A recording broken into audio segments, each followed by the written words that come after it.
Bonjour Thomas Ménager. Bonjour.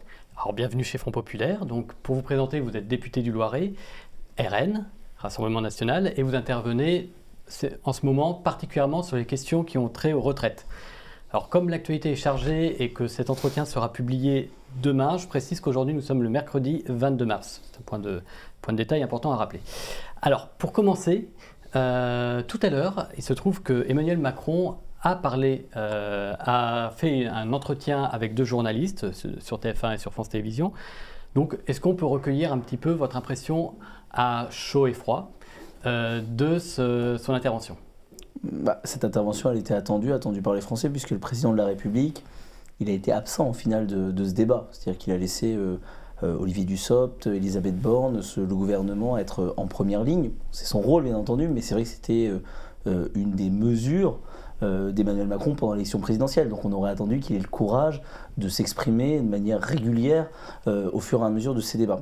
Donc on attendait cette prise de parole, mais au final, rien de ce qu'on aurait pu espérer, ce que les Français attendaient, rien vis-à-vis de la colère profonde du pays, vis-à-vis de ce débat des retraites, mais qui dépasse, et on en parlera peut-être, c'est la question des retraites, qui a été peut-être un catalyseur, et qui est un catalyseur aujourd'hui d'une colère, du manque d'empathie de ce président de la République. Donc il continue.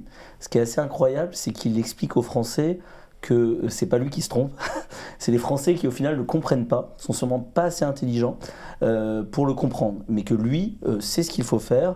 Il l'a expliqué, on y reviendra peut-être, c'est aussi pour répondre à un certain diktat, notamment européen, diktat des marchés financiers, qu'il souhaite mettre en place cette réforme des retraites. Ce qui m'inquiète, c'est qu'en fait on a un président de la République qui devrait en fait être là pour déjà traiter les problématiques que les Français attendent. C'est-à-dire qu'il n'a absolument pas parlé de l'inflation alimentaire. Aujourd'hui, on a annoncé que le poulet avait pris 115%. C'est-à-dire qu'un morceau de poulet a doublé. L'essence est à 2 euros et au final, c'est un sujet qui ne l'intéresse pas. Il est juste venu dire aux Français je persiste, je signe, j'ai raison et je ne vous écouterai pas. Donc rien sur un remaniement, rien sur une dissolution, rien sur ce que nous appelions nos vœux et ce que normalement la logique des institutions veut. C'est-à-dire que Michel Debré le disait, quand on est dans une crise sociale et politique, en fait, il y a un article de la Constitution qui permet qu'il y ait cette dissolution. Nous, c'est ce que nous appelions de nos voeux. Malheureusement, je pense que c'est peut-être reculer pour mieux sauter, mais ce n'est pas ce qu'il a annoncé. Alors, dans cette allocution, cet entretien, je devrais plutôt dire, il avait la spécificité d'avoir lieu à 13 h. Et je voudrais vous faire réagir un petit peu sur la justification de cet horaire un peu atypique, parce qu'après tout, on parle de retraite, des gens qui travaillent, à 13 h en général, ils ne sont pas devant la télévision. La justification qui a été donnée, c'est que c'était pour parler aux gens des territoires qui rentraient chez eux entre midi et 2 pour regarder la télévision. Donc qu'est-ce que ça vous inspire? Bon, il se moque de nous, voilà, ça a été dit, voilà, on l'a bien compris. C'était parce qu'il ne voulait pas de comparaison vis-à-vis d'autres interventions, parce que je pense que les Français, ils sont une grande partie à se dire j'en ai ras-le-bol, je ne veux plus l'écouter, et donc je coupe ma télé, et donc les audiences en comparaison d'autres interventions auraient certainement été catastrophiques. Premier point, et puis parce qu'il parle à ceux qui le soutiennent, les seuls qui soutenaient en plus cette réforme, c'est-à-dire ceux qui ne sont pas touchés, notamment les retraités. Bien entendu, nous aussi, au Rassemblement national, on parle à tous les Français, on parle aux retraités, mais on ne parle pas que à ceux qui sont d'accord avec nous sur cette réforme des retraites. Et là encore, il le prouve. Et il n'est pas là pour les Français, pour la globalité de la population, mais il est là pour une petite partie des Français, mais même les retraités. Moi, je l'ai vu sur le terrain. Alors au début, ils se sont laissés un petit peu embobiner par les éléments de langage, et c'est logique. Nous aussi, on y a cru, par exemple, aux 1 200 €. On nous promettait 2 millions de personnes. Au final, on a retrouvé à avoir un ministre qui nous avouait que c'était plus de 10 000 personnes par an. Et là encore, Emmanuel Macron a fait le choix aussi de diviser pour mieux régner. C'est-à-dire qu'il veut opposer les retraités et les actifs, ceux qui ne sont pas touchés par cette réforme des retraites, ceux à qui il a parlé aujourd'hui et qui au final, certains n'étaient pas forcément opposés puisqu'ils étaient déjà en retraite, et les actifs, ceux qui étaient au final au travail à 13 h, qui eux n'ont pas pu écouter cette intervention. Alors forcément, il y a de la grogne sociale depuis quelques jours. Je ne suis pas persuadé que l'intervention d'Emmanuel Macron la calme dans l'immédiat. Qu'est-ce qu'il faudrait faire pour apaiser, qu'est-ce que vous proposeriez à sa place pour apaiser les tensions? Dans tous les cas, pas parler en ces termes, que ce soit les propos publics et les propos privés, les propos rapportés, les petites phrases, parce que vous savez, quand les phrases arrivent dans un média, elles ont été volontairement apportées à ces médias, à ces éditorialistes, ces petites phrases pour attiser. C'est-à-dire, comme les propos qu'il a tenus sur la foule, on est d'accord avec lui, bien entendu, c'est pas à des minorités, mais qui cassent, qui ont des comportements violents, de décider. Mais ce qu'il oublie de dire, c'est que au-delà de ces comportements qui sont une minorité, il y a eu des millions de Français dans la rue, il y a l'ensemble des instituts de sondage qui ont prouvé que les Français étaient contre cette réforme. Ce qu'on aurait attendu, c'est déjà qu'il n'ait pas ces propos, cette condescendance, cette morgue habituelle qui ne va faire qu'exacerber les tensions. Et puis surtout, nous, on lui avait proposé une palette. On aurait attendu, dans tous les cas, le départ d'Elisabeth Borne. On y reviendra peut-être, mais 9 voix. 9 voix. C'est-à-dire quand vous êtes autant rejeté par les Français, quand vous n'avez pas réussi à convaincre sur une réforme et que vous passez à 9 voix d'une motion de censure, vous en prenez la mesure, vous arrivez avec de la modestie et souvent vous vous dites « je ne suis plus la bonne personne pour mener à bien le pays et le gouvernement ». Donc on aurait attendu le départ de Madame Borne, il a avec beaucoup d'aplomb réaffirmé sa confiance à Elisabeth Borne. Quand on voit l'état du pays, j'avoue, j'ai du mal à le comprendre. Et puis nous, ce que nous avions dit, parce que nous, on n'a pas peur, on n'est pas là pour nous, même si on est très heureux, bien entendu, de pouvoir, moi en tant que député pour ce premier mandat, être engagé pleinement pour mes administrés, pour les Français. S'il y avait une dissolution, on retournerait devant les Français, on n'a absolument pas cette crainte. Et donc je pense que Michel Debré l'avait dit, je vous l'ai dit il y a quelques instants, quand on est dans une telle crise politique et sociale, quand on n'a plus le soutien des Français, je pense que redonner la parole au peuple, donner la possibilité aux Français de se réexprimer, peut-être pour confirmer sa majorité ou qu'il y en ait une autre, c'est peut-être la seule solution et ça l'aurait grandi. On avait aussi demandé, parce qu'on lui a fait beaucoup de propositions pour sortir par le haut dans cette réforme, un référendum.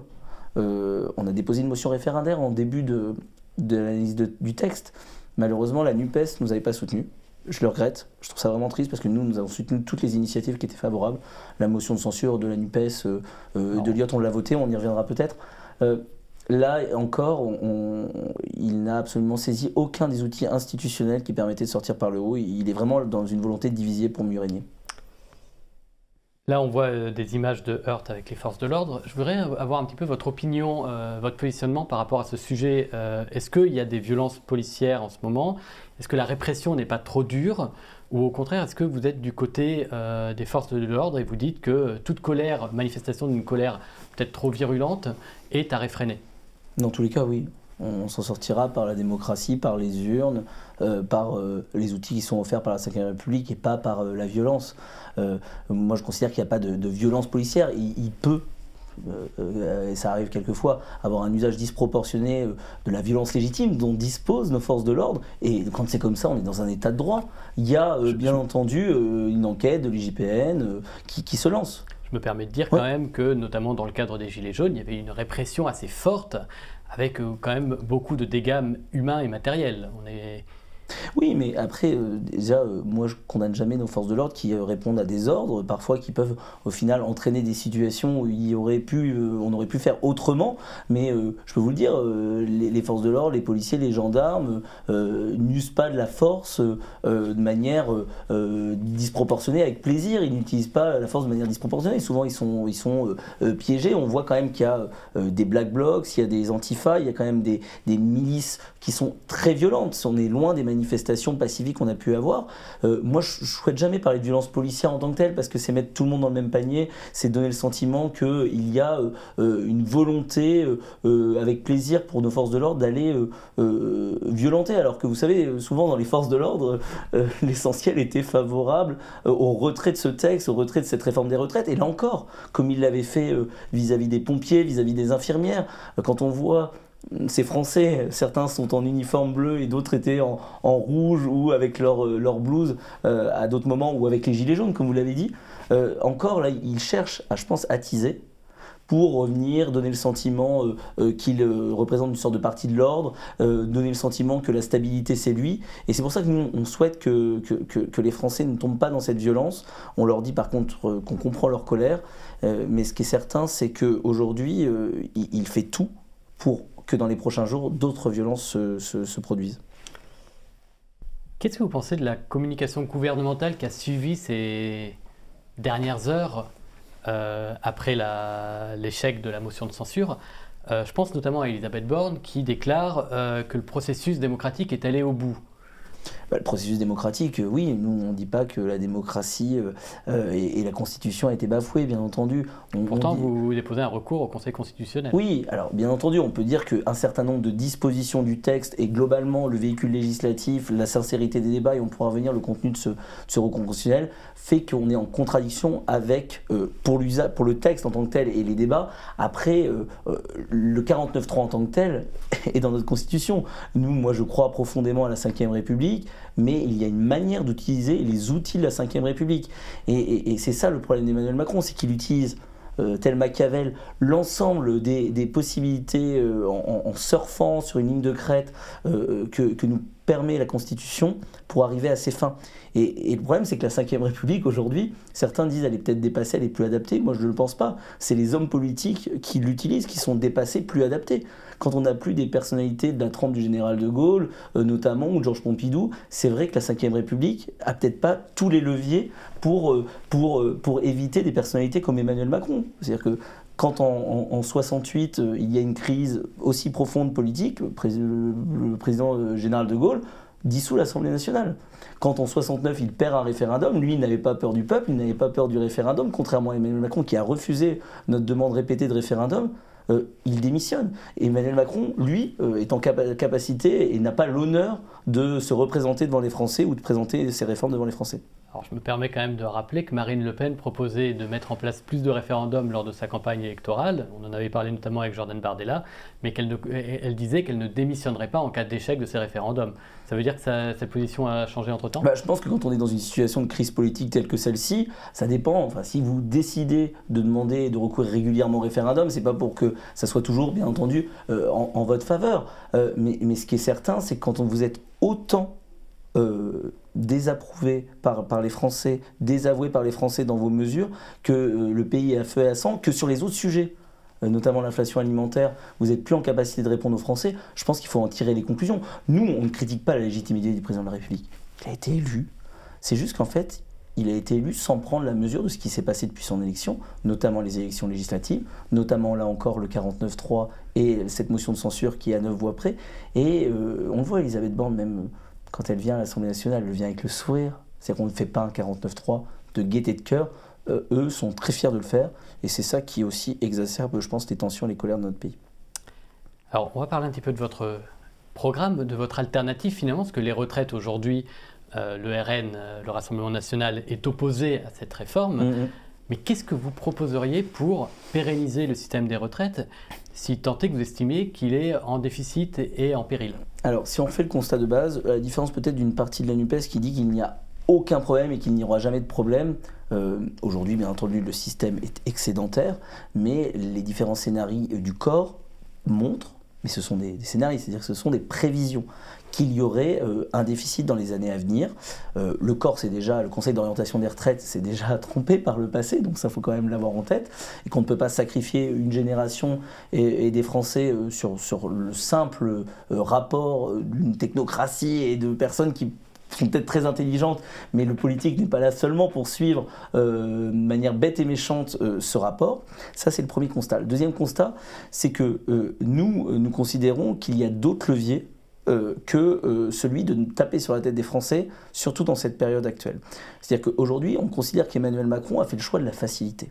C'est sûr, c'est beaucoup plus simple de demander aux Français de travailler 2 ans de plus qu'aller sur d'autres sujets qu'il faut prendre à bras le corps, dont il n'a pas forcément pris la mesure en matière de réindustrialisation, avec toutes les questions de souveraineté alimentaire, pharmaceutique, énergétique qui nous tiennent à cœur, en matière de natalité, et démographie, puisqu'on sait quand même le constat partagé par tous, et il faut être honnête, c'est ce déséquilibre entre le nombre d'actifs et le nombre de retraités.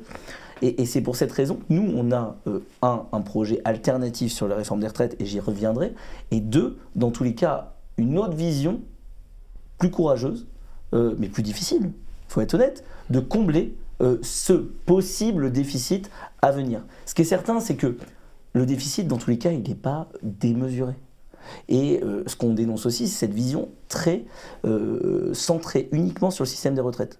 C'est-à-dire qu'à un moment, oui, il y a un budget de la sécurité sociale, il y a une branche retraite, mais à un moment, ça n'a pas de sens de l'analyser uniquement avec des œillères sur ce point. C'est-à-dire qu'on est quand même dans un budget global. Et quand on parle d'un déficit de 15 milliards, il y a d'autres ressources du budget de l'État qui peuvent abonder un éventuel déficit. Et il y a de l'argent à aller chercher ailleurs. 15 milliards, c'est grosso modo la taxation des super profits, en fonction des estimations et des seuils de ces super profits.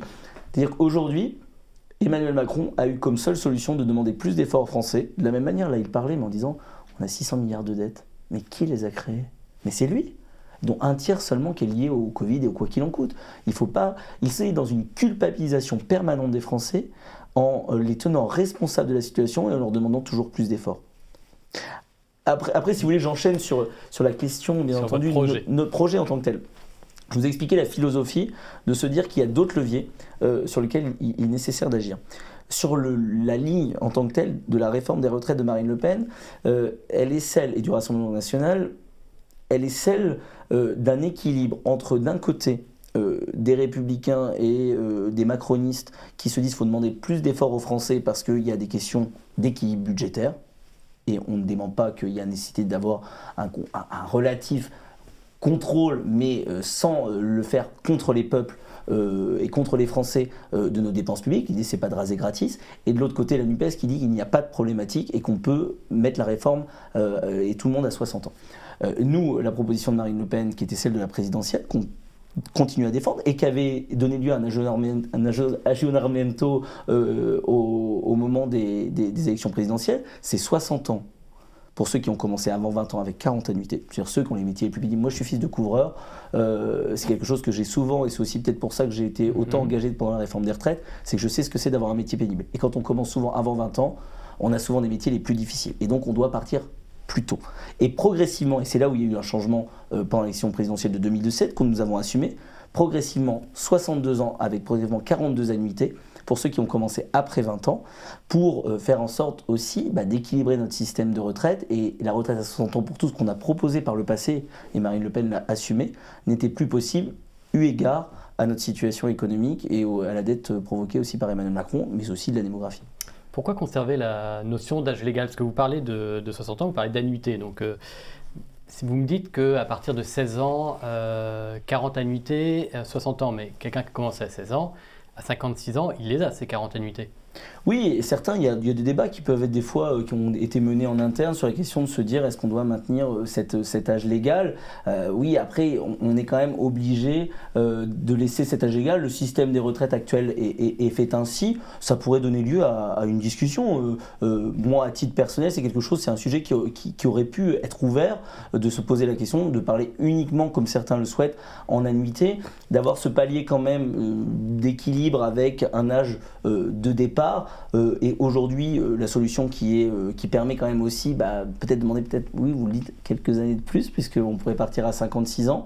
Après, souvent, les premières années, qui sont des années d'apprentissage aussi, si on restait sur ce système, pourrait entraîner aussi des baisses de montant de pension et aussi un déséquilibre global de notre système. Mais c'est quelque chose qui, moi, à titre personnel, c'est pas bien entendu le projet de Marine Le Pen, est quelque chose qui pourrait aujourd'hui se discuter, mais c'est absolument pas la ligne actuelle. Ce qui est certain, c'est que aujourd'hui, nous, on a essayé de tenir compte de la pénibilité et d'avoir, je vous le dis, un projet équilibré entre nos dépenses publiques et bien entendu la nécessité de tenir compte des métiers les plus pénibles. Après, il y avait aussi le débat sur la question du compte de pénibilité. Aujourd'hui, ce compte de pénibilité ne marche pas. Il y a eu juste une dizaine de milliers de personnes qui ont pu bénéficier d'un départ anticipé avec ce compte de pénibilité.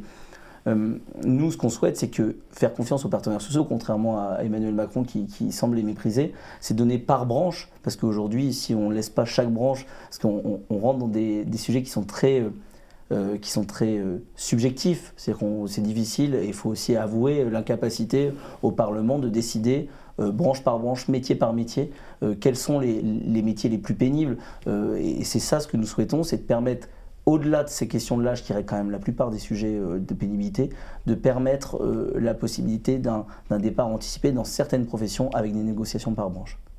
Dans les Français qui sont appelés à faire un effort par Emmanuel Macron, il y a un grand absent qui manifestement l'est aussi chez vous.